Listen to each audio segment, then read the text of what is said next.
бинандаи азиз, барномаи ахбори озодӣ аст дар радиои озодӣ. Занангези Наврӯзшо ҳастам, бо ҳамкоронам дар Душанбе ва Прага ҳамроҳи шумо. имрӯз 7 июл барнома чунин гузоришҳо дорад. вазири умури дохилии Олмон боздошти 7 нафарзодаи Осиёи марказӣ аз ҷумла 5 тоҷики муттаҳам ба узвият дар Доишро шарҳ дод. боздошти имрӯза гувоҳи аз омодагӣ ба ҳамлаи террористӣ ва сармоягузории терроризм аст. муҳлати барҳамдиҳии Тоҷпромбонк ба охир мерасад. 34 миллион сомонии мардумро, ки дар ин бонк гузошта буданд, кӣ бармегардонад? ман як бачаи инвалиди гурӯҳи як дорам, ки дар коляска мешинад. ба ҳамин хотир буд, ки ман ҳамин пула ҷамъ кунам, бачама ба хориҷа бараму. ва қурбониёну захмиёни хурдсоли ҷанги Русия дар Украина ба даҳҳо ҳазор кӯдак дар бемористоне дар Лвов ҷони дубора бахшиданд. бибиям Нина дар он ҷо буд, падарам Антон низ, модарамро дар ёд надорам. Дар он ҷо холам Аня ва амакам Олег буданд. додситонии кӯли Тоҷикистон пас аз 2 ҳафтаи сукут ҷузъиёти куштори Шуҳрат Исматуллоев, муовини раиси Орионбонкро расман шарҳ дод ва гуфт, ки токунун 5 нафар аз онҳое, ки дар қатл даст доштанд, дастгир шуданд. додситони рӯзи 7 июл бо нашри як баёнияи расмӣ ва акси 4 гумонбар дар рабудан ва қатли бонкдори тоҷик гуфт, ки гурӯҳи 10 нафарӣ аз соли 2022 нақшаи рабудани Шуҳрат Исматуллоевро кашида буданд.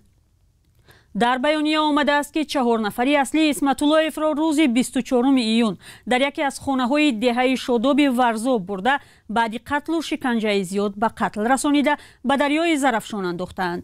ба гуфтаи додситонӣ, ҷустуҷӯи бақия аъзои гурӯҳ ва ҷасади Шуҳрат Исматуллоев идома дорад. ва чанд соат пеш аз баёнияи додситонӣ рӯзи 7 июл дар шабакаҳои иҷтимоӣ наворе нашр шуд, ки корбарон онро ҷузъиёти парвандаи рабуда шудани Шуҳрат Исматуллоев, муовини аввали раиси Орионбонк, мешуморанд.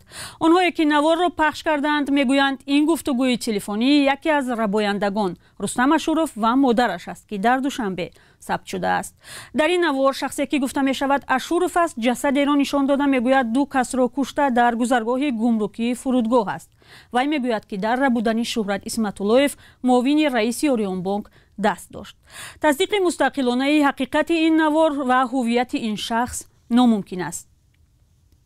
барномаро бо гузоришҳои дигар пай мегирем. вазири умури дохилии Олмон гуфт, бо боздошти 7 нафар аз ҷумла 5 тоҷик аз як ҳамлаи террористӣ ҷилавгирӣ кардаанд. Нэнси Фейсер дар ин бора рӯзи 6 июл ва баъди он суҳбат кард, ки додситонии Олмон гуфт, як ҳалқаи террористӣ ният дошт дар Олмон ҳамлаи мудҳише анҷом диҳад, ки гурӯҳи давлати исломӣ аз онҳо зиёд анҷом додааст. Тоҳири Сафар гузориш медиҳад. дар ин навор аз вилояти Райн-Вестфалияи шимолӣ онҳое дида мешаванд, ки ба дасти маъмурони амниятӣ боздошт шуданд. дар умум 7 нафар аз ҷумла 5 зодаи Тоҷикистон ва як туркману як кирғиз дастгир шуданд. бо боздошти 7 нафар мақомоти амниятӣ тавонистанд ба терроризми исломӣ зарбаи сахте бизананд.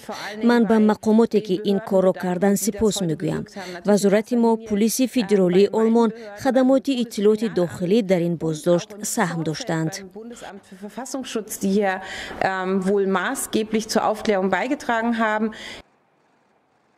ба гуфтаи додистони Олмон, гурӯҳи зодагони Осиёи марказӣ моҳи июни соли 2022 як ҳалқаи террористӣ ташкил доданд, ҳадафи ҳамла меҷустанд ва дар пайи харидии аслиҳа буданд, аммо нақшаи хоси ҳамлае надоштанд.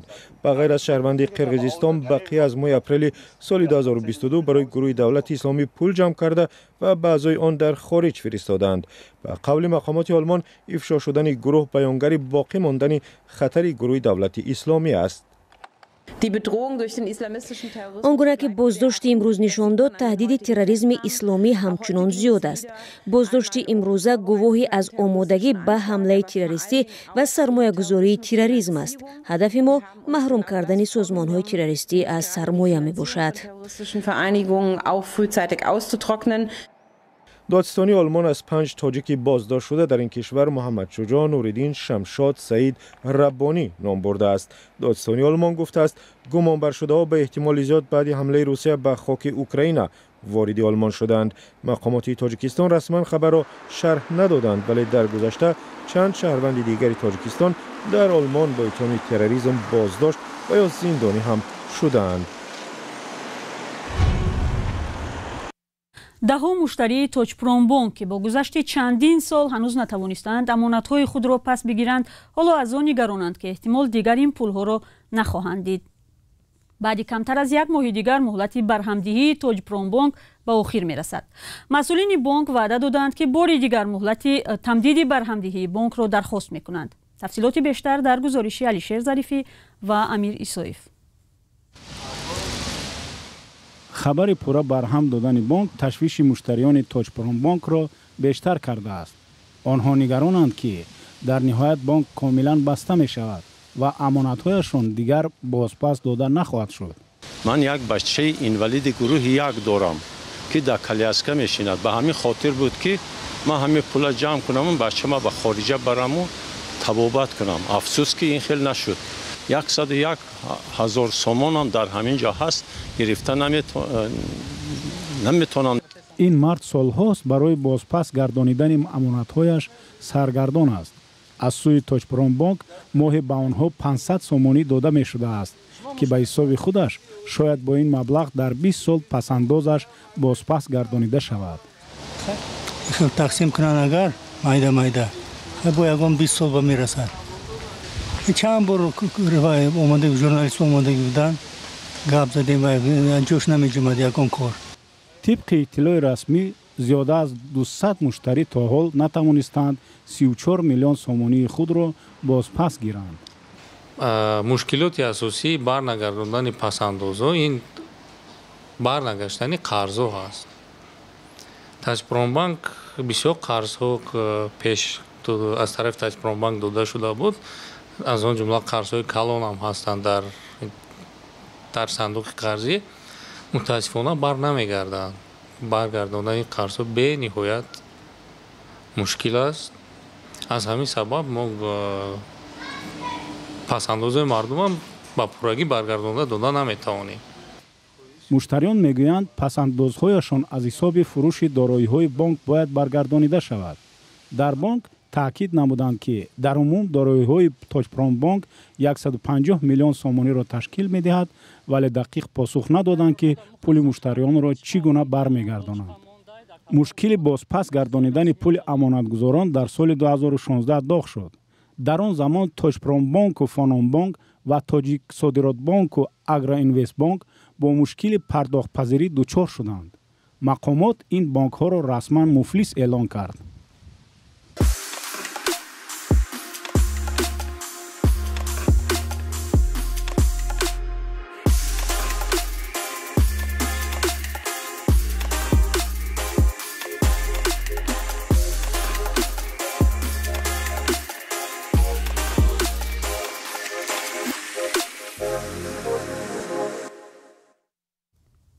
шумори қурбониёни ҳамлаи Русия ба як бинои истиқоматӣ дар Лвови Украина ба 9 нафар расид.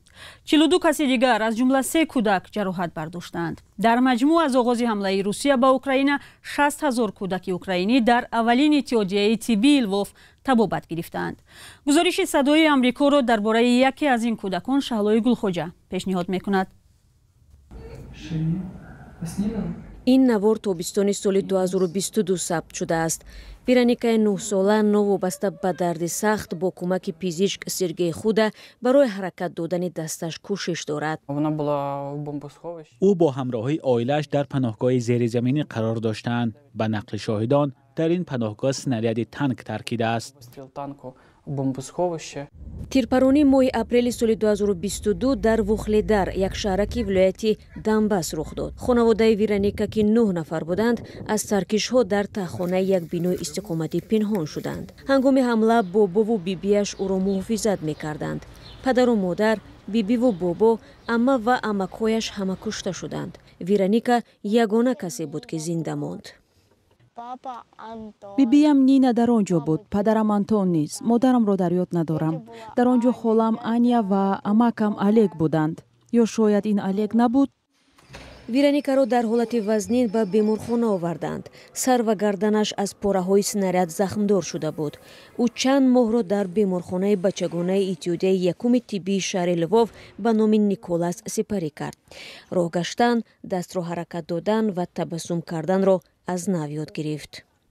иттиҳоди якуми тиббии Львов як қатор беморхонаҳоро дар бар мегирад, ки дар ақибгоҳи Украина ба бузургтарин маркази тиббӣ табдил ёфт. Аз замони оғози ҷанг онҳо маркази тавонбахшӣ ва шӯъбаи барқарорсозии кӯдаконаро боз карданд. Снежана Шмихелюк, яке аз ҳамшираҳои Шафқат, аз Вероникаи осебдида чунин ёд меорад.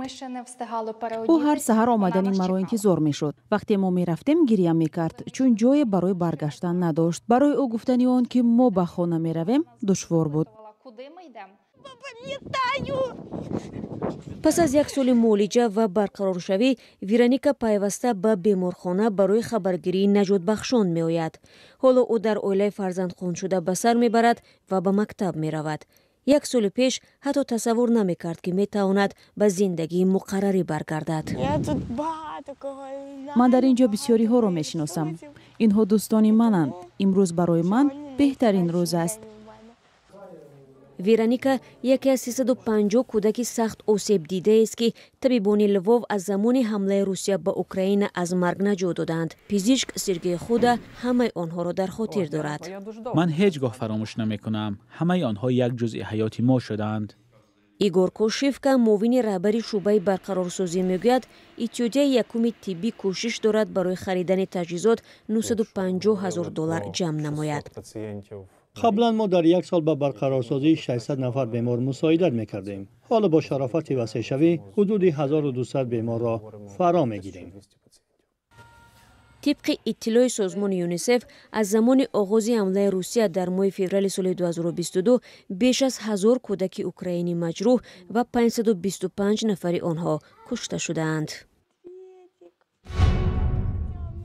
бармегардем ба Тоҷикистон.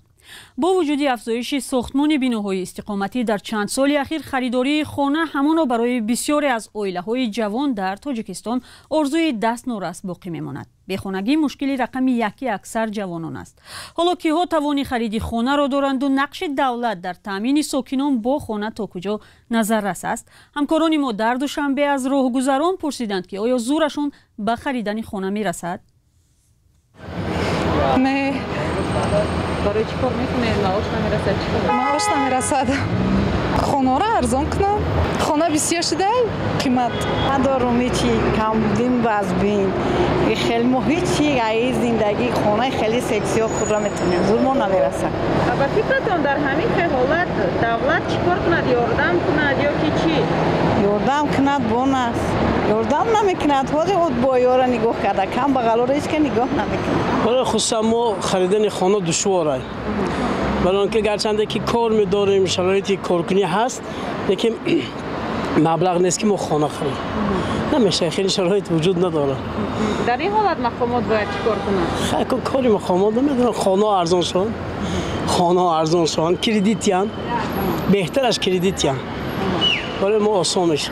خیلی جای نم یک کار میکنه 1000 سومایلیک میگیره، یک جای دیگه خونه میخره. در کدام حالت میشه خونه خریدن؟ خیلی اک نمیدونم، بسیاری کار کنن، اویله ده همه کسا سرجم اگر جمع کنن ممکن همون حالت ده خونه خریدن ممکن نیده. کار میکنیم لیکن زور ما به خریدن خانه نمیرسیم. همین فایزی پستر قطعی اگر شود دادن کردیت برای خانه گرفتن ممکن امکانیت باشد. این مخصوص با معاش؟ نه، معاش پست است. سنده سیسی پیسه میگیرم معاش نداره. با فکر شما برای همین آدمایی که امکانی خانه خریدن نیست چی دولت چیکار کند باید؟ حکومت لیاش باشه اردم کند. من حق فرزند دارم، اول من ندارم میکنم. اخباری آزادی رو اینجا به پایان میبریم. سپاس از شما که تا این لحظه با ما بودید. خبر و گزارش‌های مهم و جالب دیگر رو در وبسایت و صفحه رادیوی آزادی در فیسبوک و اینستاگرام، توییتر و تلگرام و تیک تاک و ادناکلاسنیک پیدا و تماشا کنید. یا اگر شما هم شاهد خبر و حادثه شدید، میتوانید از طریق واتساپ و تلگرام با ما تماس گیرید. روز و روزگارتان خوش و تا ملاقات دیگر، خدا نگهدار شما.